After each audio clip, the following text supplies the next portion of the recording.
आज हम 6th class की जो नई बुक आई है मल्हार, उसका चैप्टर नंबर 1 पढ़ेंगे, जिसका नाम है मातृभूमि।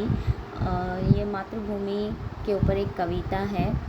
ठीक है, तो चलिए इसको पढ़ते हैं। क्या है इसमें? ऊंचा खड़ा हिमालय आकाश चूमता है। जो हमारे उत्तर में जो हिमालय ऊंचा खड़ा है, वो ऐसा प्रतीत होता है कि भाई वो आकाश को चूम रहा है, यानी स्पर्श कर रहा है आकाश को। ठीक है। नीचे चरण तले झुक नित सिंधु झूमता। नित मतलब हमेशा, सिंधु यानी सागर या समुद्र भी कह सकते हैं आप। ठीक है, तो जो सागर है वो क्या कर रहा है, हमारी भारत माता के चरण को स्पर्श करके वो अपने सौभाग्य पर इतराता है, यानी कि वो झूमता है। गंगा यमुना त्रिवेणी नदियाँ लहर रही है। गंगा और यमुना, त्रिवेणी यानी 3 नदियों का संगम, जैसे गंगा, सरस्वती और यमुना। ठीक है, ये जो नदियाँ हैं ये क्या कर रही है, लहर रही है, अपने अच्छे से बह रही है। ठीक है। जगमग छटा निराली, जगमग यानी चमकना, छटा यानी सुंदर। ठीक है, तो ये जो नदियाँ हैं इनकी जो सुंदरता है वो पग पग छहर रही है। पग पग यानी चारों, और छहर यानी बिखरना। ठीक है, तो इन नदियों की जो सुंदरता है वो चारों ओर बिखरी हुई है, यानी चारों ओर फैली हुई है। फिर इसमें कवि जो है आगे क्या कहता है, वह पुण्य भूमि मेरी, वह पुण्य भूमि मेरी। पुण्य यानी पवित्र भूमि जो है मेरी है। स्वर्ण भूमि, उसने स्वर्ण भूमि भी कहा है। स्वर्ण भूमि इसलिए कहा है क्योंकि हमारे भारत में ऐसी बहुत सी चीज़ें हैं जो बहुत ही अच्छी हैं, तो इसलिए स्वर्ण भूमि कहा है भारत को। ठीक है। जन्मभूमि भी भारत को कहा गया है।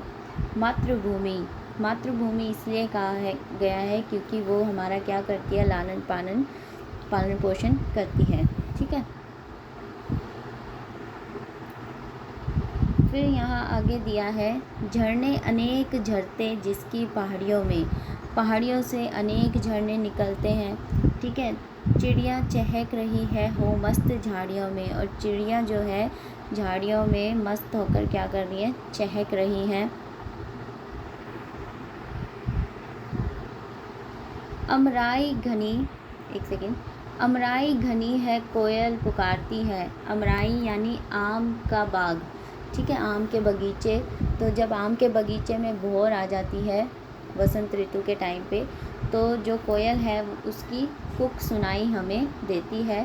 बहती मल्य पवन है तन मन संवारती है। मल्य पवन जो दक्षिण में जो मल्य पर्वत है उनसे जो पवन आती है वो क्या करती है, तन मन यानी हमारी मन में एक ताजगी सी ला देती है। ठीक है। वह धर्म भूमि मेरी, इसलिए कवि कहता है कि जो धर्म भूमि है वो मेरी है। धर्म यानी हमारा देश जो है वो धर्म प्रधानता है। ठीक है, हमारे देश में अलग अलग धर्म के भी लोग रहते हैं, अलग अलग धर्म को भी अपनाते हैं, इसलिए धर्म भूमि भी कहा गया है। कर्म भूमि भी कहा गया है। सबको अपने अपने कार्य करने के लिए प्रेरित किया गया है। ठीक है। फिर जन्मभूमि मेरी और मातृभूमि मेरी। जन्मे जहाँ थे रघुपति, फिर उन्होंने कहा इसी धरती पर रघुपति जन्मे थे। जन्मी जहाँ थी सीता, सीता भी जो है वो इसी धरती पर जन्मी थी। श्री कृष्ण ने सुनाई वंशी पुनीत गीता। वंशी यानी बांसुरी होती है, पुनीत यानी पवित्र। ठीक है, तो जो श्री कृष्ण थे उन्होंने क्या सुनाई, इसी धरती पर पवित्र गीता के बारे में बताया। ठीक है, सुनाया। गौतम ने जन्म लेकर जिसका सुयंस बढ़ाया। गौतम ने जन्म लेकर क्या बढ़ाया, कीर्ति बढ़ाई, मतलब उन्होंने अहिंसा की ओर चलने का मार्ग दिखाया और लोगों को क्या सिखाया, जग को दया सिखाई। जग को दया सिखाई, जग को दिया दिखाया। दिया यानी जग को एक आईना दिखाया, दिया मतलब ज्ञान प्रदान किया कि ठीक है, प्रेम और दया भावना इन सब को जो है गौतम ने बढ़ाया। सुयंस यानी कृति या प्रसिद्धि ऐसे होती है, ठीक है। फिर वो कहते हैं कवि कि वह युद्ध भूमि मेरी, युद्ध भूमि भी कहा है कवि ने, और बुद्ध भूमि भी मेरी, क्योंकि हमारे इसी धरती पे बुद्ध का भी जन्म हुआ है ना, जो कि उन्होंने हमें अहिंसा के प्रति और मतलब क्या है प्रेम दया ये सब कुछ हमें सिखाया। और फिर आगे कहते हैं वह मातृभूमि मेरी और जन्मभूमि मेरी।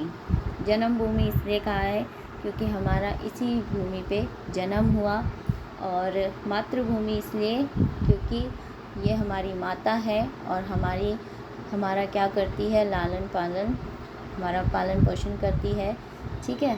तो इसलिए इसको मातृभूमि और जन्मभूमि, बुद्ध भूमि, युद्ध भूमि, स्वर्ण भूमि, पुण्य भूमि ये सब कहा गया है। ये जो कविता है वो सोहनलाल द्विवेदी की कविता है, ठीक है। इस कविता में बस इतना ही। Thank you.